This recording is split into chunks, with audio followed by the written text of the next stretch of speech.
400 yards, 300, 200. Lieutenant Commander Walton Pendleton watched the range counter tick down and knew he was about to kill 94 men or die trying. His hands gripped the bridge railing so hard his knuckles had gone white 2 hours ago.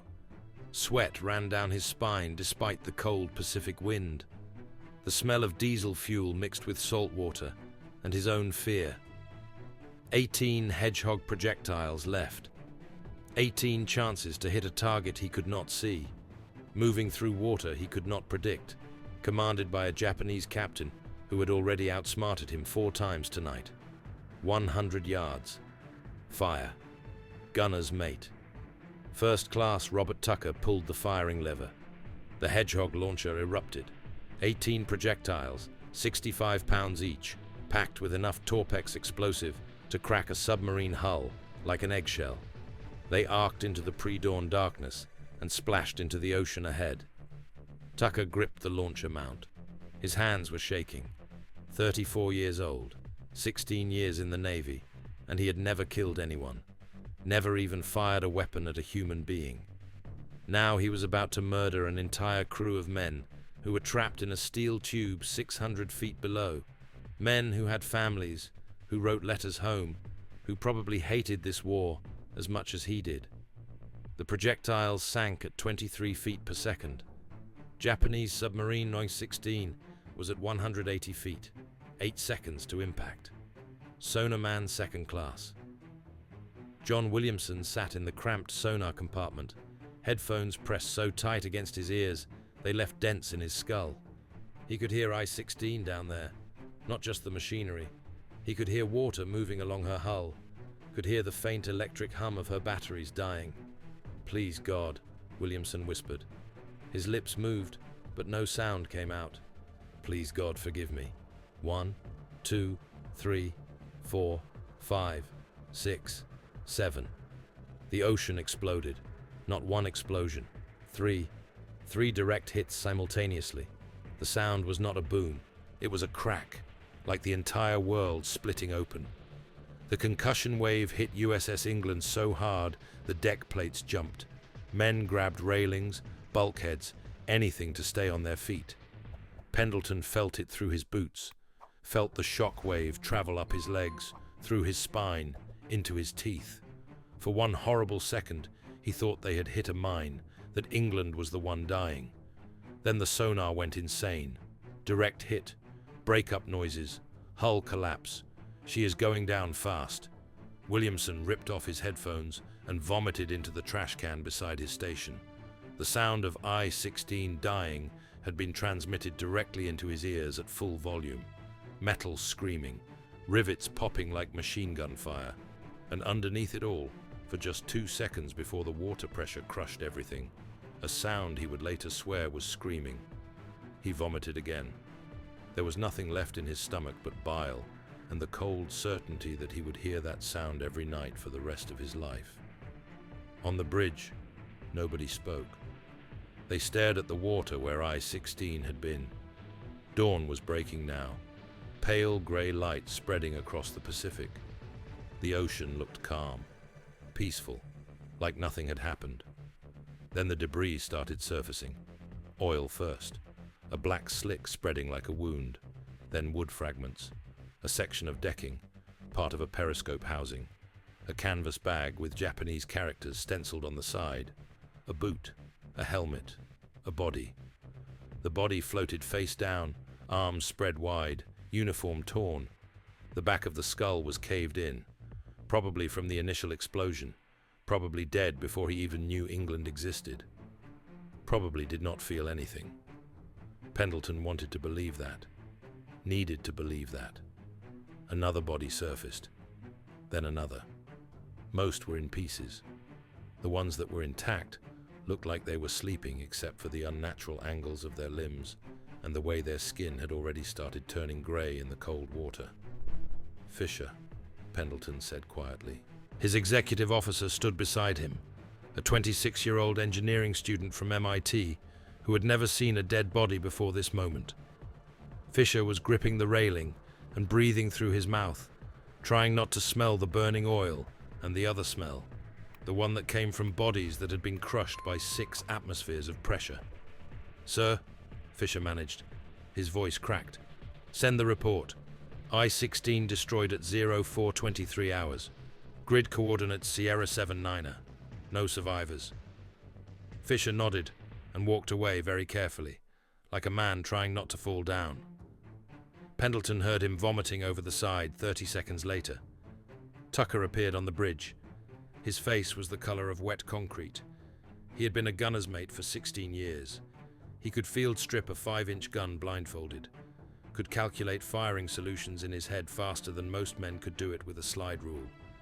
But the expression on his face now was that of a man who had just discovered what his weapon actually did to human beings. "We got her, sir." "Yes. First kill for England.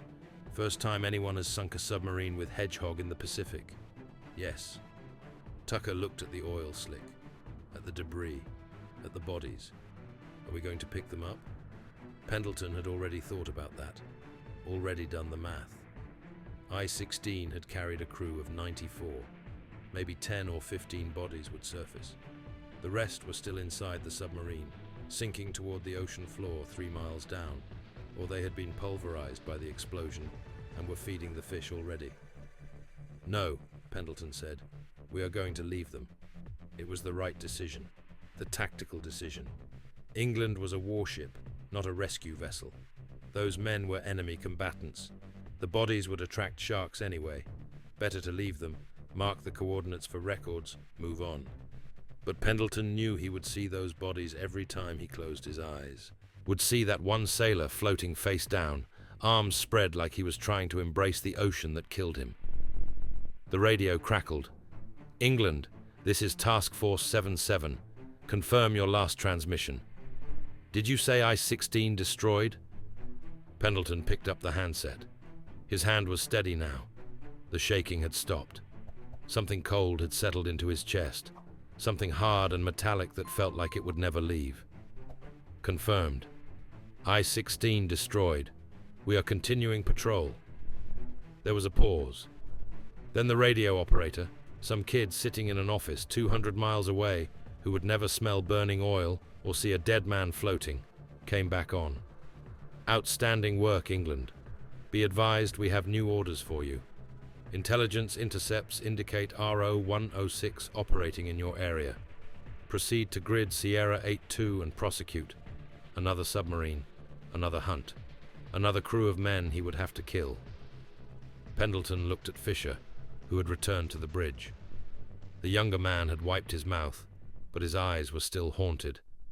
Looked at Tucker, who was staring at his hands like they belonged to someone else. Looked at the oil slick that marked I-16's grave. "How many hours since we started hunting I-16? Pendleton asked quietly. Fisher checked his watch. 20 hours and 17 minutes, sir. 20 hours. That was how long it took to find one submarine in 10,000 square miles of ocean. 20 hours of sonar pinging, zigging and zagging, burning fuel, wearing out equipment and men.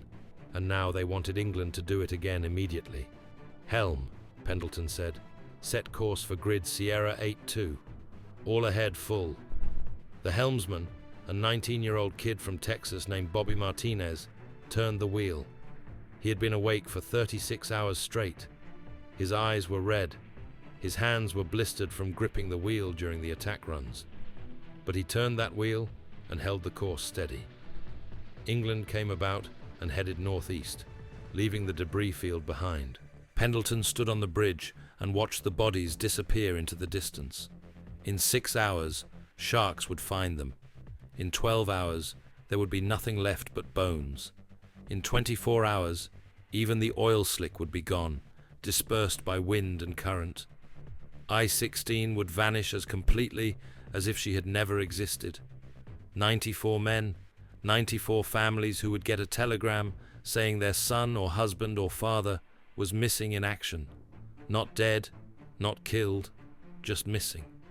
The Japanese Navy did not tell families when submarines went down. Officially, I-16 would simply fail to return from patrol. Maybe the families would hope, maybe they would wait, Maybe they would spend the rest of their lives wondering. Pendleton pushed that thought away. He could not afford it. Could not afford to think of those men as human beings with families and hopes and fears. They were the enemy. They had started this war. They had killed Americans at Pearl Harbor, at Wake Island, at Bataan. If I-16 had found an American convoy instead of England, that submarine would have put torpedoes into troop transports and killed 3,000 Americans without hesitation. This was war. This was what war actually looked like. Not glory, not honor, just men killing other men in increasingly efficient ways. "Sir," Williamson called from the sonar compartment. His voice was hoarse. "I have my ears back on. Passive sonar only for now. If RO-106 is out there, I will find her." Williamson had washed his face and changed his shirt, but Pendleton could see it in his eyes. The sonar operator was 22 years old. He had worked in a meatpacking plant in Nebraska before the war. He knew what death sounded like, but hearing men die through headphones while you sat safe and dry was different, was worse somehow. "Good work tonight, John," Pendleton said quietly. Williamson nodded without meeting his eyes. "Thank you, sir." "Sir, can I ask something?" "Go ahead. How many more?" Pendleton understood the question. How many more submarines would they have to kill? How many more men would have to die in explosions and hull collapses and drowning darkness? "I do not know," Pendleton said. "As many as it takes." Williamson put his headphones back on and returned to listening to the ocean, listening for the next crew of men he would help kill. The sun rose higher.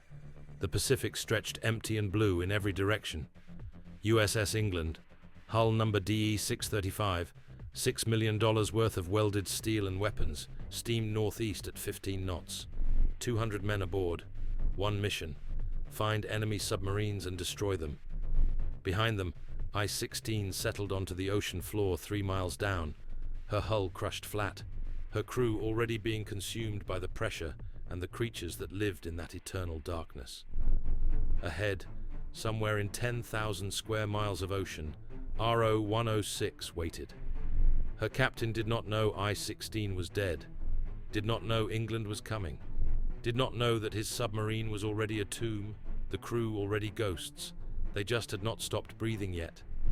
Pendleton drank cold coffee and tasted diesel fuel and his own exhaustion. His eyes burned. His back ached. The bridge stank of sweat and fear, and the coffee Fisher kept bringing him that tasted like battery acid. This was hour 21. The hunt had just begun, and somewhere in the back of Pendleton's mind, a cold certainty was growing. A certainty that I-16 was not a lucky break, was not a one-time success, that England had found something out here in the Pacific, a talent, a skill, a terrible gift for killing submarines. He did not know yet that in the next 12 days, England would sink 5 more Japanese submarines. Did not know that he would set a world record that would never be broken. Did not know that Admiral Ernest King, Chief of Naval Operations, would personally send a message saying there will always be an England in the United States Navy. Right now, at 0437 hours on May 19th, 1944, all Pendleton knew was that 94 men were dead, he had killed them, and somewhere ahead, another submarine was waiting to die. He finished the terrible coffee, set the cup down, and kept hunting. May 19th to May 23rd, 1944. Pacific Ocean, near Kavieng, New Ireland. A cold, sharp wind hissed over the rolling waves, carrying the stinging scent of diesel fuel and salty sea spray into every corner of USS England's deck. The sky was a heavy sheet of grey, clouds pressing down like a weight on the men who had already been pushing their limits beyond reason. The chill cut deep, but no one dared slow down. Lieutenant Commander Walton Pendleton stood rigid on the bridge, eyes unblinking as he scanned horizon and screens alike. His jaw was tight, his hands clenched into fists at his sides. Sleepless nights and endless combat had carved lines into his face, but the cold resolve in his eyes burned brighter than ever. This was a man who bore the burden of every decision, every life lost or saved aboard this ship. Below decks, sonarman John Williamson sat hunched in the cramped sonar compartment, his headphones pressed mercilessly against aching ears, racing to catch any whisper beneath the waves. At 22, young Williamson had felt fear mixed with grim determination like never before. He wrestled with memories that clawed at his sanity. Not real voices, but a scream burned so deep into his soul that it echoed louder than any ocean noise. "I can't hear them scream again," he thought. "The words a cruel mantra. Not the real sound, just what my mind has trapped inside. A scream that no water could drown." Suddenly, the silence was broken. "Contact bearing 045. Williamson's voice trembled but held firm. "Range 1,800 yards. Diesel engines detected faint but steady." Pendleton's eyes narrowed. "Chart that course." "Helm. Steady full speed." The air was thick with tension. Every breath held tight, every muscle taut. The crew wore exhaustion on their faces, but their spirits were steel. Below, a silent hunter darted through the dark water, pitted against their own deadly search. Williamson's brow was slick with sweat under the weight of concentration. RO-106 is descending quickly, 300 feet and dropping. This RO 100 class submarine was a smaller, more elusive model, nimble, designed for coastal waters, and deadly in skilled hands. RO-106's captain knew how to hide in the ocean's thermal layers, bending sound waves around him like smoke. Pendleton barely breathed. "Hedgehog ready?" Tucker stood near the launcher, fingers trembling as he forced past the knot in his stomach. 16 years in the Navy, yet every loaded salvo felt like preparing to unleash a storm of death. The grim reality pressed in. Those underwater metal bombs meant men dead, families shattered. "Ain't no ghosts here, Tucker," a seaman nearby muttered, attempting a brittle laugh. "It's just metal and water." Tucker barked back under his breath, voice tight. "Easy to say when you don't have to pull that trigger." The salvo fired, plunging into the ink-black depths. Time slowed. The crew counted every second with bated breath. 7 seconds passed. Then the ocean roared. Explosions ripped through the water, followed by a slick of oil spreading like a dark wound across the surface. Floating debris, shattered wood fragments, twisted metal, life jackets untethered, danced in the waves. Williamson's soft voice broke the silence. Kill confirmed. But no celebration followed. Pendleton's jaw clenched as the bitter weight of victory settled cold and hard. This was no triumph. It was a grim ledger of human lives extinguished in silence and shadow. Days later, near the same waters, they faced RO-104, a wily cat of the ocean depths. Larger, slower, but cunning. Her captain knew to harness the ocean's thermal layers, giving her a near-ghostly invisibility. Williamson's passive sonar lost her trace for nearly an hour. The silence on England grew heavy as Pendleton made a desperate call. "Blind run, full speed." Suddenly, the sonar screamed back to life. Contact regained, range 800 yards, depth 350 feet. The ship held its breath. Tucker's hands found the launcher again, steady now. "Fire!" After a tense wait measured in agonizing seconds, explosions shattered the surface. Debris floated up in a grim testament to another life ended. Pendleton stared at the ocean's calm facade, concealing a war of terrifying depth. Each victory was a cold meeting of human will and machine ruthlessness, each kill a silent tragedy. The crew exchanged terse, humor-laced remarks in stolen moments, a shield against the horror they all faced. "I don't want to look at that thing again," Tucker muttered. Williamson chuckled darkly. "It's only metal and water, Tucker. No phantoms here." But phantoms walked with them, in every sonar ping, in every slick of oil, etched into the quiet faces of men transformed into hunters.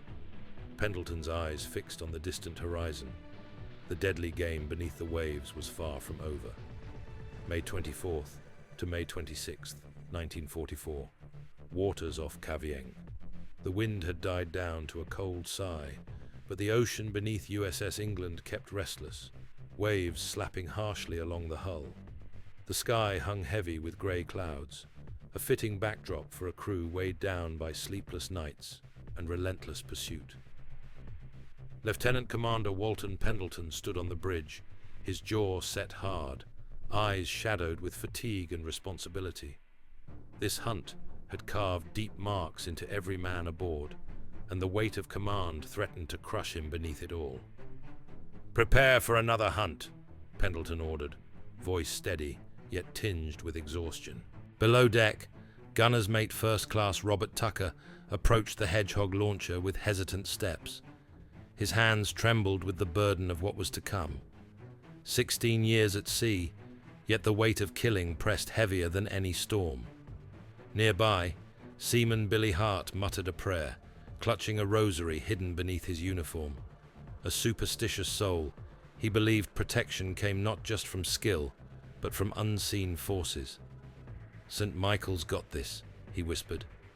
At the same time, radio man Jake Simmons kept a forced, bright grin despite trembling lips. His optimism was a fragile mask, a desperate attempt to ward off the creeping dread. "We'll get them this time. Count on it." Sonarman John Williamson sat isolated in his compartment, fingers poised over the controls. His mind circled dark memories, not real voices beneath the waves, but the echo of a scream he carried deep inside. A moral shadow impossible to shake. "I can't hear them scream again," he thought, but their memory screams loud enough for all of us. The headphones cracked to life. "Contact bearing 035, range 900 yards, depth 250 feet. Pendleton's eyes narrowed. "Evasive maneuvers, full speed ahead." The ship surged forward, engines thundering against the swollen sea. The crew gripped rails and weapons, faces a blend of fear, fierce resolve, and anticipation. Tucker took a steadying breath, fingers brushing the cold metal of the launcher. "This is it," he muttered. Billy crossed himself again, eyes wide. Jake hummed a tune under his breath. "Fire!" 24 Hedgehog bombs thundered into the dark depths.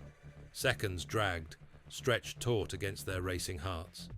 Then, explosive roars shattered the silence. Oil and shattered wood floated to the surface, life jackets drifting silently. The kill was real. Pendleton exhaled a breath he hadn't known he held, yet the victory tasted hollow amid the toll of shattered lives. Days later, another hunt unfolded. Oro 108, cunning and eluding capture, slipped beneath layers of ocean thermal currents crafted as shields against detection. Williamson's passive sonar flickered, chasing ghost signals. The crew's nerves frayed, tension mounting. Pendleton's command sliced through the silence. "Blind run! All ahead full!" Suddenly, the sonar blared back to life. "Contact regained! Range 800 yards! Depth 350 feet.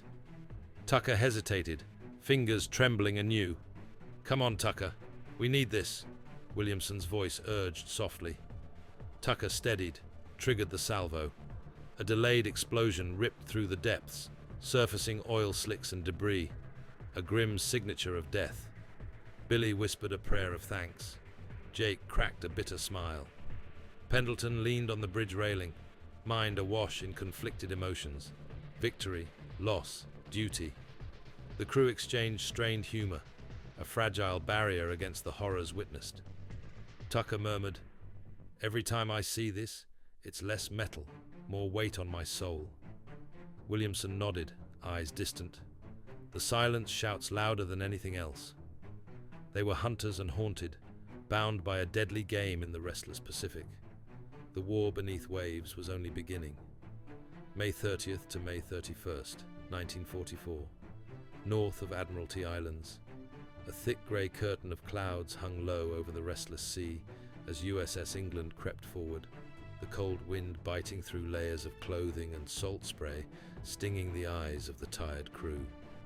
The ship's engines thrummed steadily, a low growl vibrating through the steel bones beneath their feet. Lieutenant Commander Walton Pendleton stood rigid on the bridge, jaw clenched, eyes scanning the dim horizon. The weight of command pressed heavily upon him, his thoughts tangled in the lives of his crew and the uncompromising orders that had come down from Fleet Command. Intelligence had intercepted a 6th Japanese submarine, RO-105, operating in their sector. But instead of allowing England to continue alone, the brass had sent 2 other destroyer escorts to join the hunt. "Stand down, England. Let Spangler and Raby engage first," the voice crackled over radio. Pendleton's fingers trembled on the railing, a cold knot tightening in his chest. For weeks, he and his crew had hunted alone, honed to lethal precision by hours of unyielding pursuit. Now, he had to watch others interfere. On the deck below, hands gripped railings tightly, seasickness and exhaustion rife, minds braced for the unknown. Spangler launched salvo after salvo of hedgehog bombs, powerful impacts rocking the dead waters, but RO-105 twisted and dodged Malcolm's fiery hail. Raby followed, determination grim, launching attack runs, but the enemy remained elusive. Pendleton's breath fogged in the chill air. He closed his eyes briefly, weighing the lives of his crew against the orders that ruled above, each man worth more than any order. Yet without these orders, chaos reigns. Then the radio crackled. "England, you may engage." An electric silence fell across the deck as the killer ship surged forward, engines roaring louder, trembling through the hull like a living beast. Tucker stood at the hedgehog launcher, breath shallow, heart pounding like a war drum. Fingers trembling against the cold steel, he was warrior and executioner, bound by fate. A taut pause stretched. Time slowed. The world tilted. Fire. The salvo thundered into the depths beneath. 6 sharp explosions exploded in rapid succession. The hull shuddered violently. Deck plates vibrated underfoot. The thunderous shockwave rattled chains and railings. Tucker's hands trembled violently from the massive recoil, his breath short and sharp. The taste of salt air mixed with the copper tang of adrenaline. Seconds later, the sonar screamed collapse. RO-105's silhouette broke apart, surfacing stern first, before slipping beneath forever. A thin silence fell like a shroud, broken only by ragged breaths and the faint slap of waves against the hull.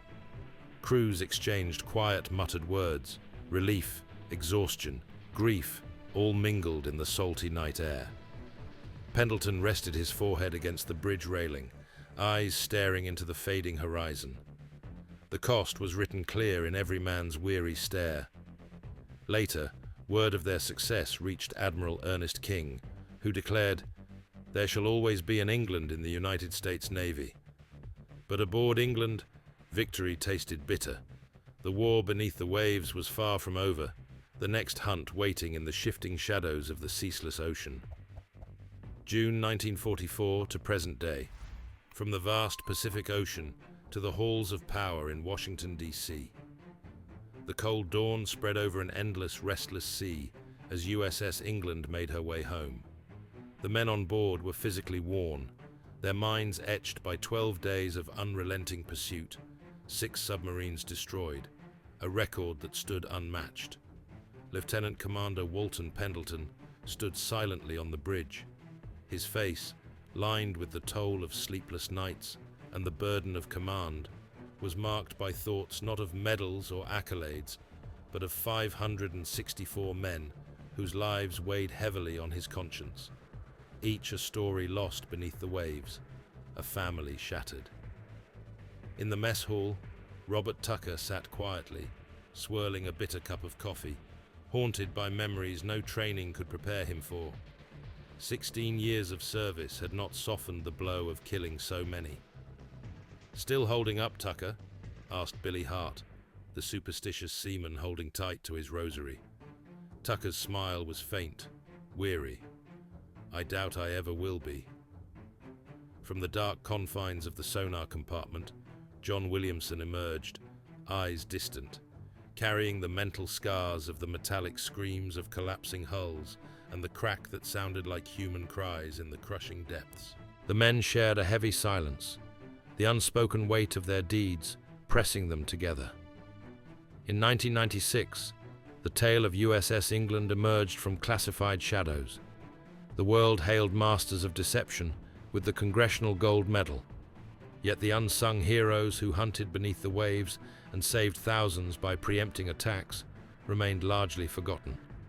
During the savage Battle of Okinawa in 1945, a kamikaze's fiery desperation nearly ended England's saga, ripping through her superstructure, claiming over 30 lives.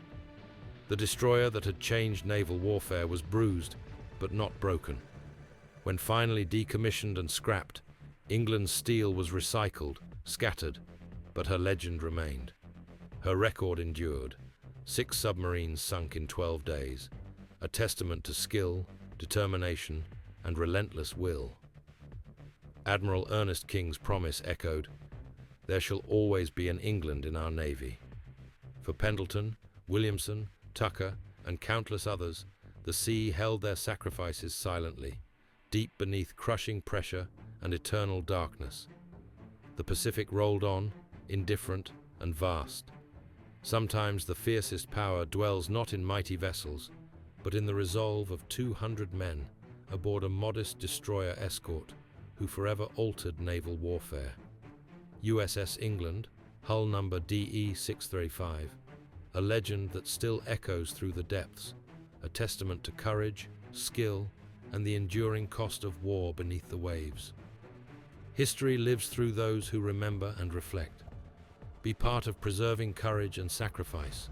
Like, subscribe, and tell us your thoughts.